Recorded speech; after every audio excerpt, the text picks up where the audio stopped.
Hey folks, I want to take a look at two of the most talked about stocks for 2020, which were big beneficiaries, if we can call it that, of COVID-19. And those two stocks are Peloton and Zoom. We know a lot of people on the retail side, on the institutional side, have been benefiting from a tremendous rally in those stocks, but they've had quite a severe mean reversion move so far. And I want to look at those charts a little bit more right now, and make the case for why they could mean revert quite a bit lower over time. Before we look at the charts real quick though, just let me mention this point. I think these are two companies that have brought forward a lot of their demand due to COVID-19. So let's take, for example, Peloton. I think a lot of people that have bought bikes for at home, even looking forward, have probably done so now, subscription models and all that stuff. So once we do get more people getting back into the real economy, and we do understand this will take time. So to be clear, this is not, my base case is not that we're going to see people, running out in the streets and going on cruises and flying in airplanes like before immediately. It's going to take time. But you do have to understand the stock market is a forward-looking mechanism. 6 to 9 plus months, it tends to look forward, and we do think that these are two names that could probably fall more over time. So let's have a look at these two charts to give you some perspective. We're going to start off with Zoom. Again, this is a video teleconferencing type of software, in case you don't know what this is. And there's been a really sharp rise here, and we broke the 50-day moving average. And I'm on the record for saying that I think single factor models, by just looking at a simple moving average, don't work very well.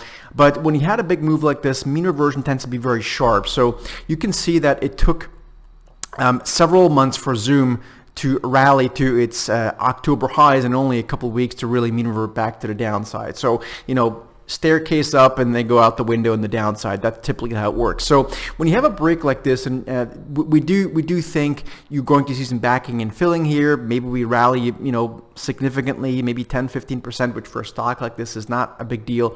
But ultimately, I wouldn't be surprised if we see a stock like this get back into the mid 300s. So to give you some simple mathematics around this from a Fibonacci retracement perspective, if you don't know what that is, don't worry about it too much, but I'm just going to give you a simple analysis here. If you take the move from the breakout move in August, we've now retraced a little bit more than 50%, and I do think we could probably see us retrace a little bit more, even probably below the 61.8% number that Fibonacci really stands for. Maybe probably towards the 100-day moving average in the mid 300s would kind of be my case. But again, I do think this is going to be a bit rocky and choppy and quite volatile. But my point really is I'm not quite sure it's time to buy Zoom here for the long term just yet.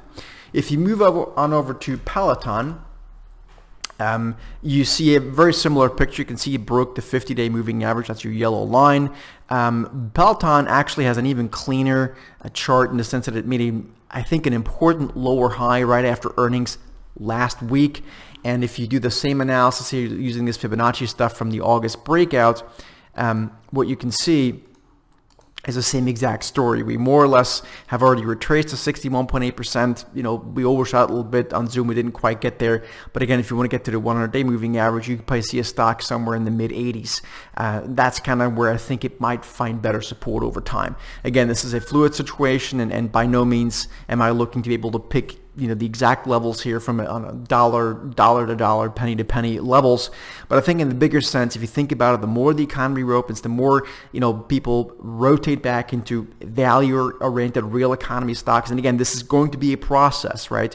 The more you're going to see these stocks mean revert, because again, a lot of demand has been brought forward for these. Everyone that bought a cycle for home has probably bought it right now, and especially now that more positive news around vaccines is going to come out, there's at least some light at the end of the tunnel, and that's all the stock market needs to look forward 6-9 plus months, and that's really what I think the story is. So if you have any questions or comments, leave them down below.